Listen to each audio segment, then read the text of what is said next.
Summer of Soul, or When the Revolution Could Not Be Televised, new documentary feature available on Hulu, made by Questlove. Now, in the summer of 1969, a music festival was organized in the US. It was a huge cultural event and gathered thousands, or rather hundreds of thousands of people to celebrate and experience it. And that festival was not Woodstock. I mean, it was obviously, but that very same summer there was another festival organized in Harlem. Over the course of 6 weekends, the Harlem Cultural Festival was held. Concerts were being held in one of the Harlem's parks, which were the first of their kind in that they mainly featured black artists, black music, traditionally speaking, like soul, R&B, blues, gospel, traditional African music, and many, many more genres and blends of those genres. And for black audiences. The festival was filmed by a professional crew, and then everybody forgot about it. No TV station or film studio was interested in making something out of it and showing it. And what ended up happening was that the footage was sitting in a basement for 50 years and only recently had been rediscovered and made into a feature film by Questlove, with the added interviews with some of the artists from back then who are still alive now, and from some of the people who went there as kids. And in their own words, they were unsure it ever happened actually. And now, thanks to that footage, they know it wasn't just a dreamed up memory.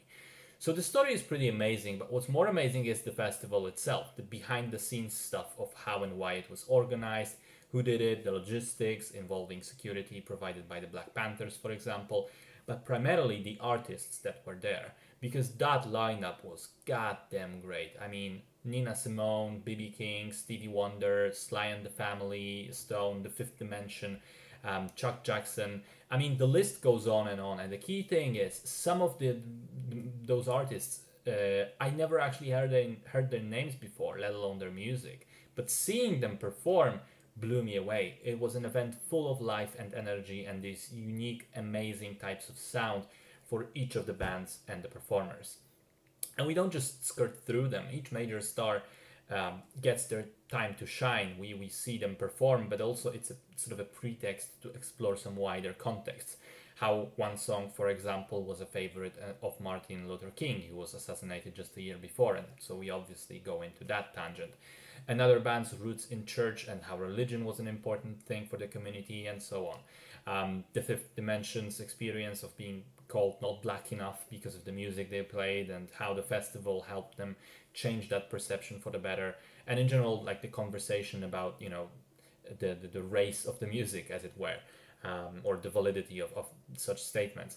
And throughout all of it, the impact that the festival had on the black culture in America, showing that these black communities can have events made by themselves, for themselves, featuring their own artists, kind of validating them in, remember, times of huge societal struggles in terms of racism and segregation. I think it's fascinating to explore this kind of small but important part of history, especially as it never really disconnects. This exploration never really disconnects from what lies at the heart of it, which in this case is the music. Everything the movie talks about, everything it shows is framed through the lens of music.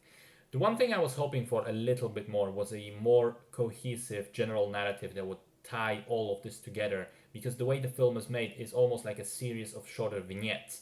We have one band and we talk about them and some cultural tangent related to them, and then the next, and then the next. There really isn't a sense of like one singular narrative, but that's very much a creative choice, and I think that the film works fine without it. So I just don't take that as a criticism so much as my own personal observation. All in all, I think it's very solid. It does a great job of uncovering yet another forgotten part of a black American history, while also being an amazing showcase of musicians from all these different styles, genres, and backgrounds. Cool stuff.